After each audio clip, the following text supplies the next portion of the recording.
library. Also, we have some media that is present, and also we have citizens also present at this meeting.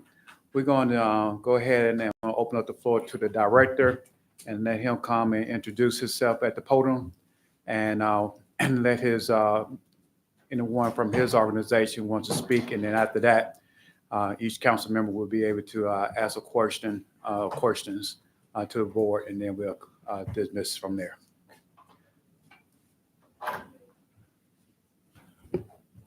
Good afternoon, council members. My name is Marcus Mitchell.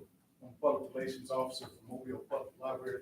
Here with me is Margie Calhoun, Director of the Mobile Public Library, Jeremy Wells, who is the Assistant Director of the library, and Mr. Robert Hyde, who is the Comptroller.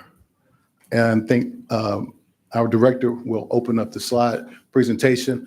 Actually, Ms. Flores has already passed out a slide deck and a copy of our policy, which will guide our discussion this afternoon. Ms. Calhoun.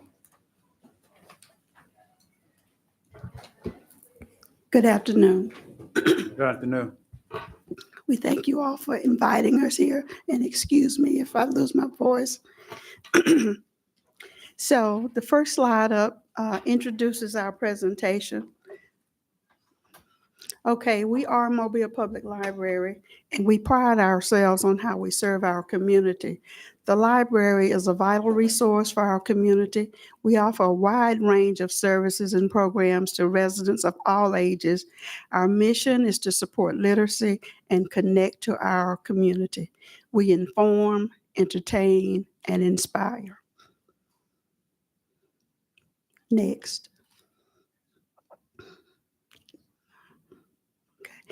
Where are we? We're in 10 locations across Mobile County.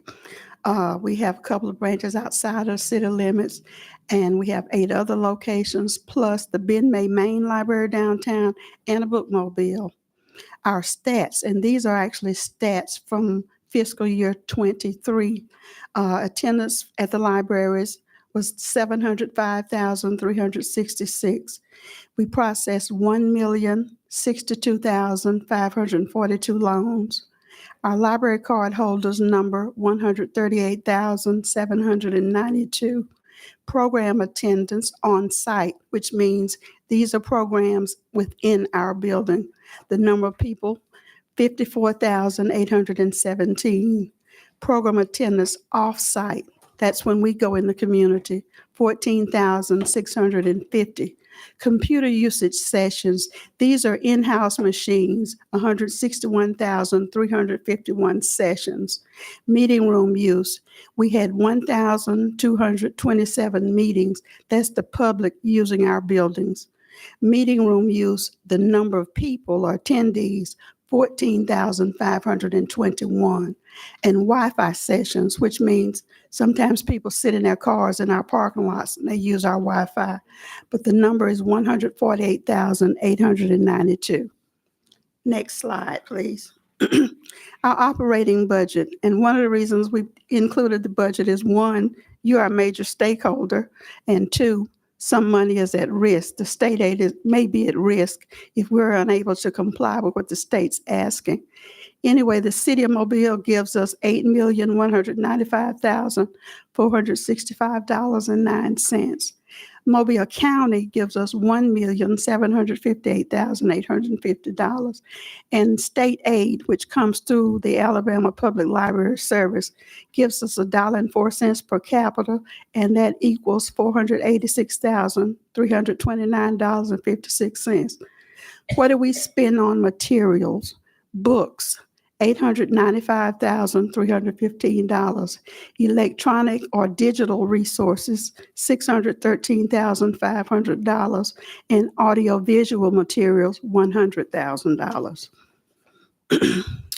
Next slide, materials selection and acquisition policy. We do have a 21-page material selection policy. It is accessible from our website if you want to read the details. In terms of material selection, we use standard selection tools like Book List, Publishers Weekly, Library Journal, School Library Journal, and Kirkus Review of Books. Selectors. The selectors are professional librarians with master's degree. When I added up the experience of the team that I currently have selecting books, it's over 61 years of experience. And a review process, we do have a review process for people to make, if they want to ask for a review of a book or challenge a book. We do have a form. It's a materials review form. And we're able to allow people to make 3 challenges per year. And once a book has been reviewed, we will not review that book for another 3 years.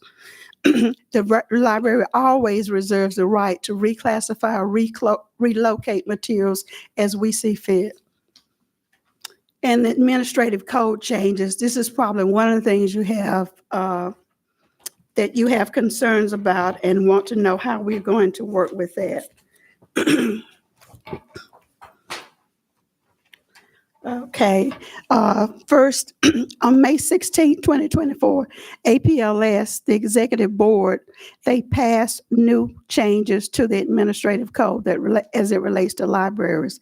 They want us to create policies governing selection criteria for minors and how they are safeguarded from sexually explicit or other material deemed inappropriate for children and youth. Just to clarify, APLS. Alabama Public Library Service. It is a arm of the state government that oversees all the libraries in the state. And we have a director. Her name is Nancy Pack. Okay, and they have an executive board. They want us to approve written guidelines that ensure library sections designated for minors under the age of 18 remain free of material containing obscenity, sexually explicit, or other material deemed inappropriate for children and youth. They want us to approve selection criteria for minors that prevent the purchase or otherwise acquiring of any material advertised for consumers under the age of 18 that contains obscenity, sexually explicit, or other material deemed inappropriate for children or youth. Age-appropriate materials regarding history, religion, biology, or human anatomy should not be construed to be against this rule. And approve written guidelines that establish library cards for minors under the age of 18 that must require parental approval before a minor's card is permitted to check out materials. Okay. Library displays and improving our patron experience. The location of materials is based on reviews from professional journals. We have ages and locations that are distinct in the library. We have a children's division that includes board books, picture books, and J books. We have a teen section, that's young adult books, usually books for children between the ages of 13 and 17. And we have an adult section. In the adult section, you'll find fiction, nonfiction, and YA nonfiction. We provide assistance to patrons as they come in the library. We have 65 librarians and library associates on staff. We have curated collections, we have public computers, and we have free Wi-Fi and hotspots. The American Library Association. Participation in the American Library Association is another thing that has been questioned. But the reason we belong to ALA is because of what they provide. We are a member. Our board approved our membership this year. We've always been a member. It is the largest national trade association for libraries. It's the same thing as firefighters or nurses or any other profession would have as a trade association. They provide advocacy on different issues, conferences and events, awards and grants, education and continuous learning, intellectual freedom, professional development, tools, and resources. One of the things about American Library Association is the world's oldest professional library organization, chartered in 1879 with 53,000 members, 8 divisions, and 13 round tables. And we promote literacy, education, lifelong learning, equitable access to information, and free library service for all. Additionally, they provide standards for us, standards on collections, standards for training and education, and standards for buildings and information that will help, for example, trustees, library trustees, and board members, also training there. So there are a number of things we gained from the American Library Association. So that's why we participate in it. Conclusions and takeaways. We are a major community resource. We're steadily adapting to change. We are enriching the quality of life and inspiring creativity. We're committed to intellectual freedom and open access. And we have longstanding partners in the growth of Mobile. We are empowering the next generation, and we're partnering for success. So we inform, entertain, and inspire. Thank you. Questions, please. Okay.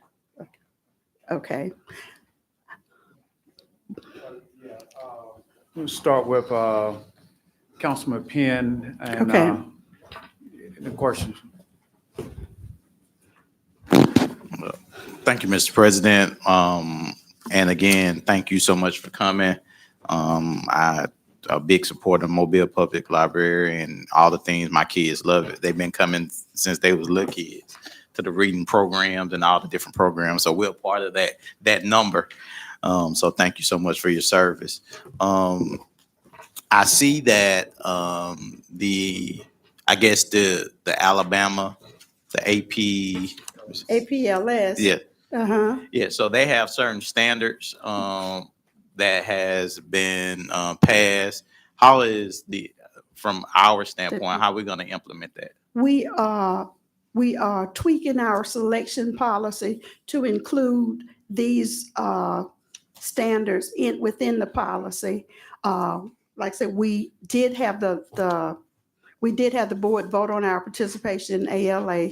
We're developing a special library card for minors.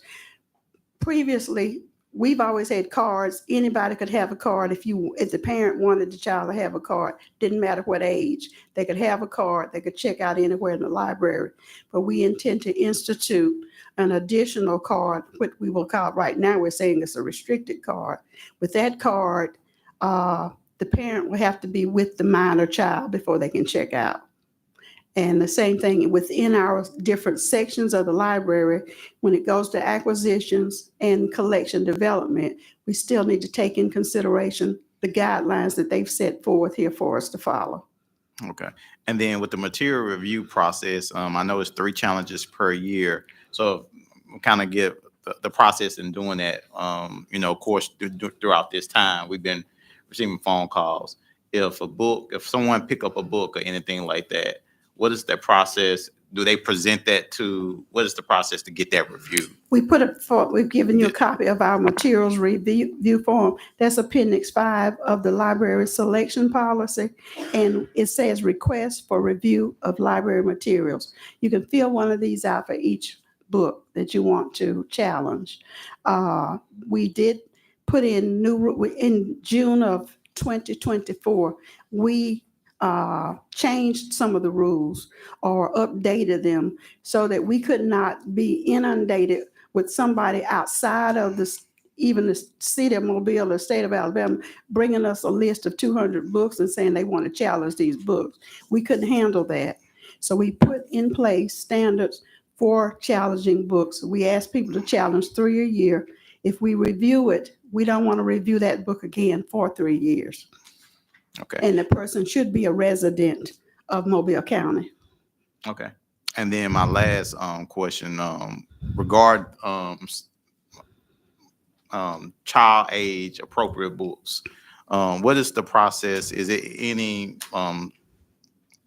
like definition or anything that you follow to say, okay, this meet 6 through 8 guidelines or the children age? Is there anything in place? Yes, primarily the age recommendation comes from the reviews, and the reviews come from the professional journals. So we lead with that. But same thing, we reserve the right to move a book if once we get it and look at it, we decide we don't want it in that place. We do have the authority or the ability to move it if we think it's appropriate. But we don't necessarily, we don't try to make that decision individually on every book. We try to go with what's in the review because we require 2 positive reviews on any item before we purchase it. Okay, At least 2. that's all right. Vice President? Councilman Penn had asked some of the questions that I was going to ask about the Alabama Public Library System, and I know that comes with funding, so I doubt that you all want to be in jeopardy of losing the funding, correct? Right. We don't want to leave $400,000 on the table. So Right. we will do all we can to comply. We didn't immediately jump and revise our policy. We're trying to kind of in a wait and see holding pattern to see what's going to happen. There's a pending lawsuit with Otago Prattville. We need to see what's going to happen with that lawsuit. And there is a meeting of public library directors this month. And once we meet, we hope we gain some insight from each other on how to handle things. And like I said, the library has been in existence since 1901. So we celebrated 120 years of service to Mobile County. And we think we've been meeting our mission and the goals that we set forth. So we want to be careful before we change too many things. We don't want to just change as a knee jerk. We want to take time and make a informed decision about what we do. Well, I understand that, but if you don't make the changes that the state is requiring, would that then put your money in jeopardy? It would, because they could take the money up through July of 2025.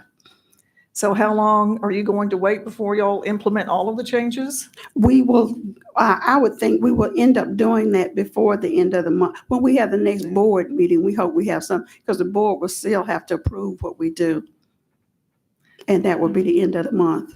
Okay, so I think that's really important. Mhm. And Councilman Penn had asked a question about the challenges. So those challenges are 3 challenges per book, not per person. It's per book, right? No, per person. Oh, it is per person. Mhm. Oh, it's per person. And so 3 people can challenge any books if they want to, and that still If counts? 3 people come and challenge a book, if one person challenges a book and 2 more subsequently challenge it, we will review it one time. We Okay. won't review it 3 Okay. times. So it's just per book. Mhm. Okay, okay. And then y'all have, how many people did you say will look at those challenges? I look at it as a director, and then I may call other people in. We have kind of had an informal committee to deal with challenges since they became such a prevalent issue. So I have some other folks look at the book, the people who are in acquisitions for sure, because they're the ones who ordered it. They'll pull the reviews. They'll make a recommendation to me what they think about it. And like I say, I could involve others depending on what department the book comes from. Okay. And you had mentioned the child appropriate, and you have a card. Did you say that y'all have a card? We have a card. Yeah. We have a card Yeah. now that anybody can have a card. Right. If you got a 1-year-old and you want that child to have a card, that child can have a card. Your parent has to sign for it, of course. But, what our child's card policy was that children 13 and under needed somebody to sign for the card and be present for them to get the card. We're going to raise that up to 17 because these changes from APLS say under 18. So Mhm. we'll be 17 and down. They will need to have somebody sign for the card. Okay. And Yeah. they will give them a chance to opt in to have a restricted card if they don't want that child to check out without them being there. Or they can have the regular library card, the standard library card that we've always issued. So a child under the age of 18 might have a restricted card. Right. And so when they go to check out a book, it would show in the system that this is a restricted Card. card. And then possibly whatever it is they're trying to check out would not be allowed. We won't check out to them till the parent comes. Okay, 'cause I had shared an article with you all from Huntsville, and they have like 3 levels of Right. cards. But this sounds pretty much like what they're doing, just maybe not quite as extensive, but you're Right. still restricting. That's right. We will have a restricted card and you will opt in. You can opt in when you first apply. You can opt in when it's time for you to renew your card, or opt in when it's time for you to replace your card. But Okay. that's what it is. You'll opt in to a restricted card. Otherwise, we'll issue the standard card. Okay, let me go through all this and see. On the adults, fiction and nonfiction, and you said young adult, what is that age for the nonfiction? Young adult is usually, we've moved some young adult books from 13 to 17. That's the age range. We've moved some of them into the adult section because we had them shelved in the adult section at West and at Mora. So we are putting mains in the same place. But that's what it is. It's for the kids who are 13 to 17.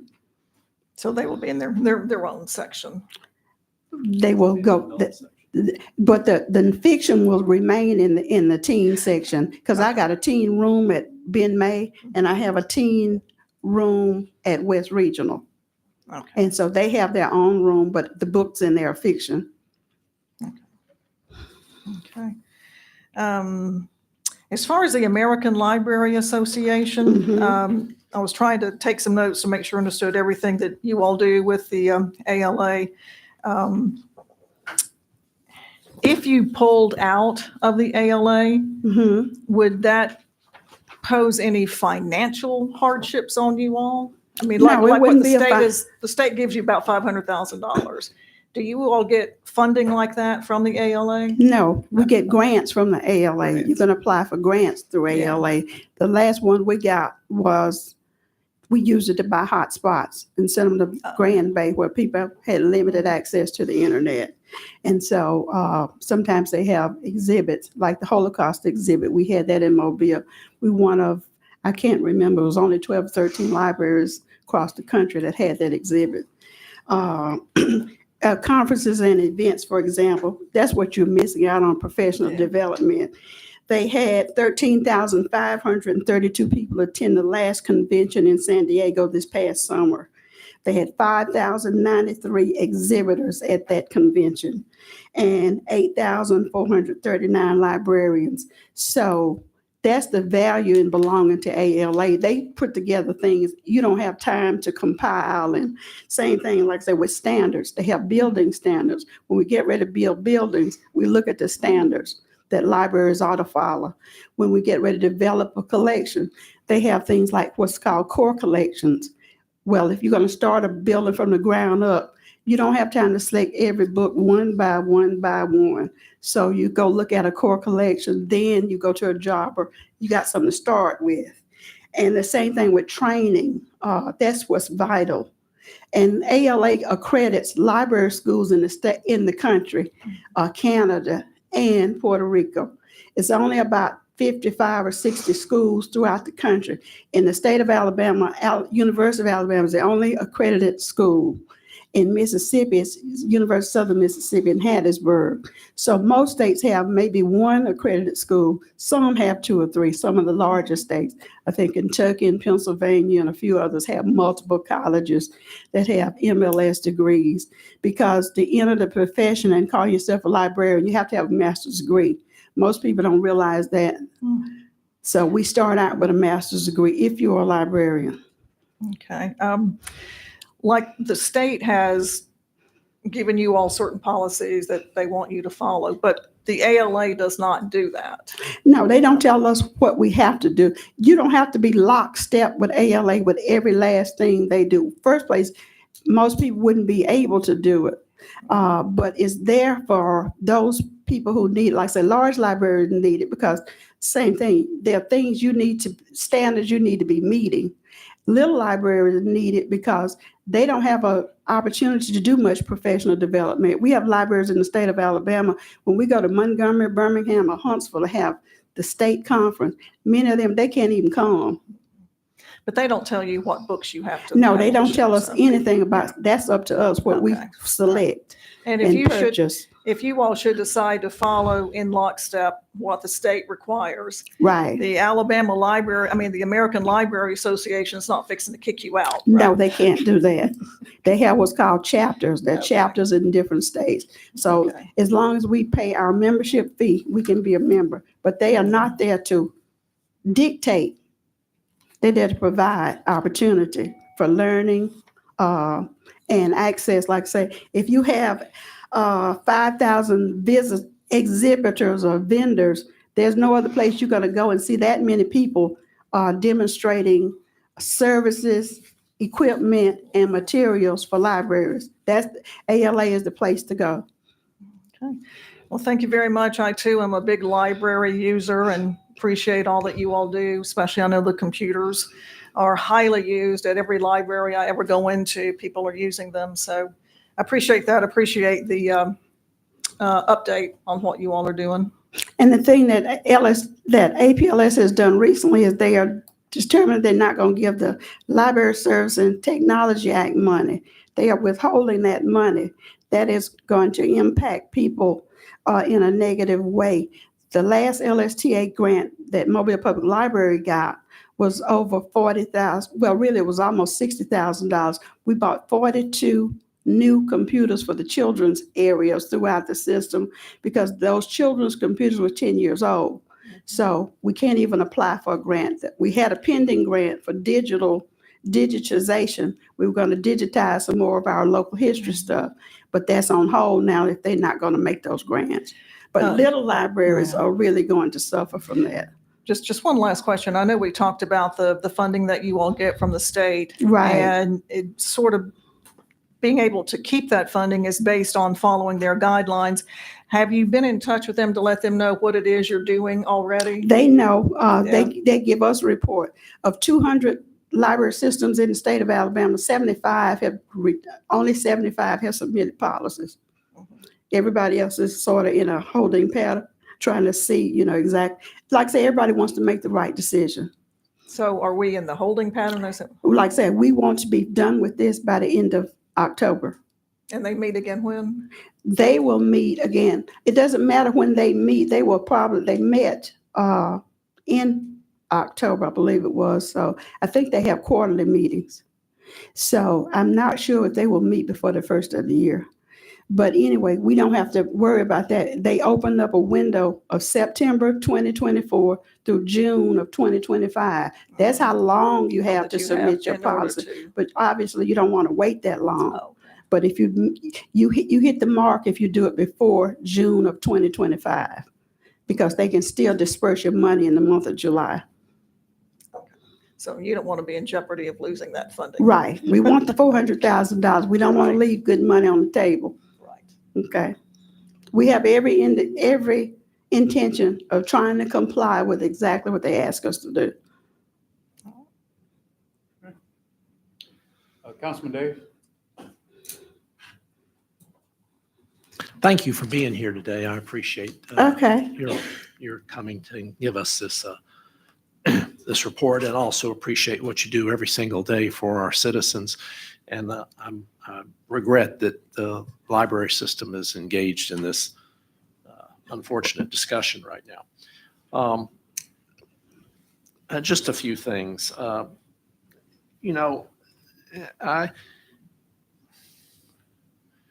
I'm constantly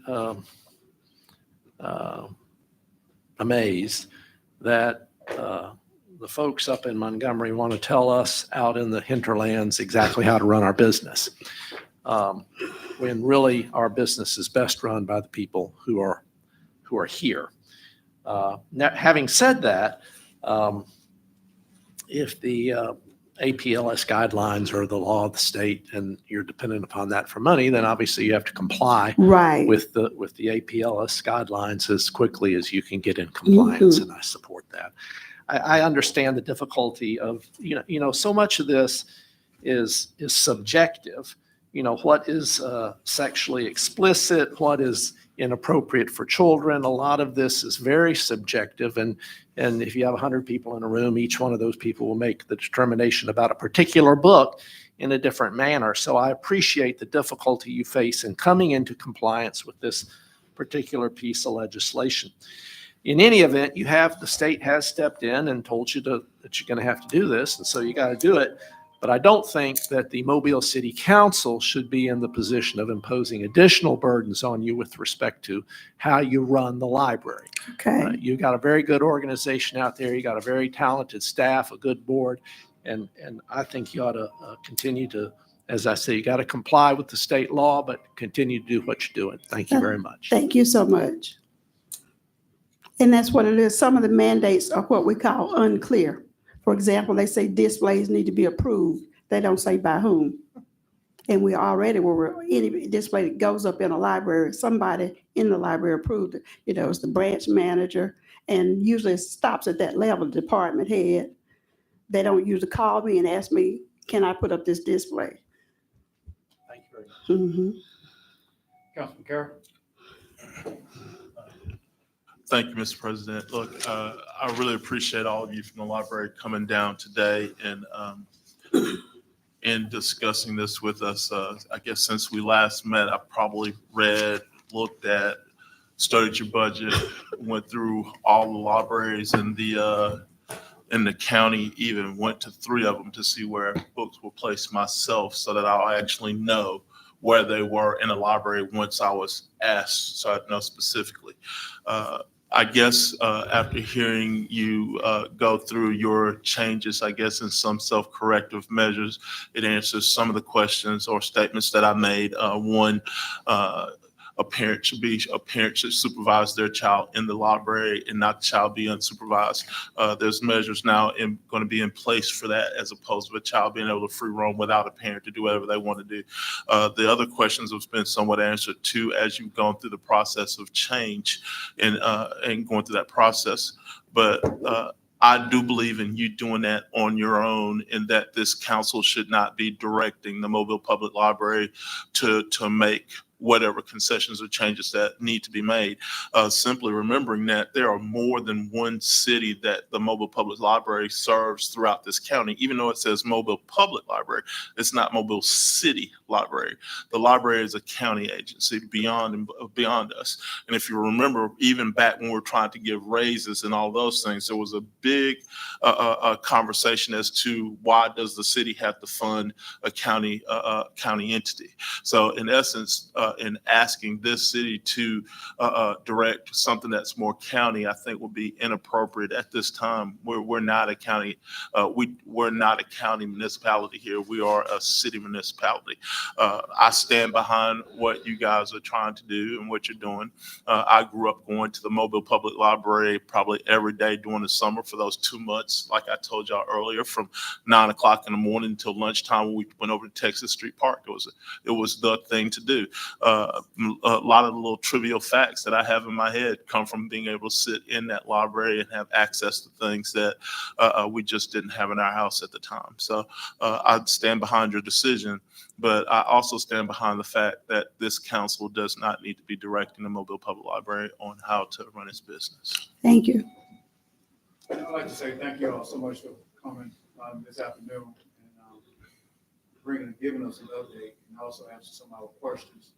One question I do have is, and it's just to my knowledge, I understand with technology is a whole lot better than it was 30-some years ago when I was going to the library. The question in my head is more people going to the library now, or is less people going to the library now versus 30 years ago or 50 years ago? More people are going to the library. Technology has not hurt us in a negative way, and libraries have been going out of business, I know, ever since I got my degree. That was the first thing people say, well, libraries going out of business. Libraries going. I don't see libraries going out of business. In fact, I just got stats for fiscal year 24, and our stats are up in terms of attendance and checkouts. So we're steady climbing. What age? I guess all ages, actually. What we have a problem with is teens, for example.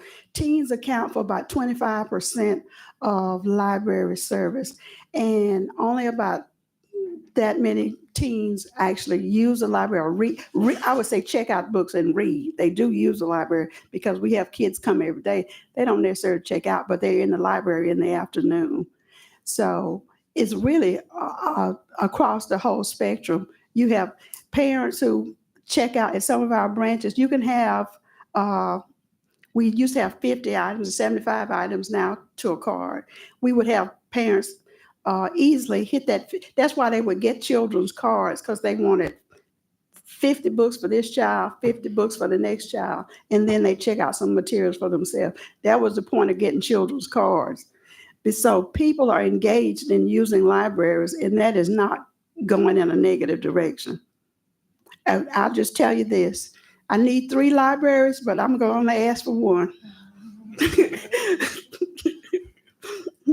else on this council? All right, we appreciate you all so much. Thank you all so much. Thank you for your support, because we are supported very well in Mobile as opposed to some other cities. Ms. Calhoun, I just have one question for you, if you don't mind answering. You mentioned that you have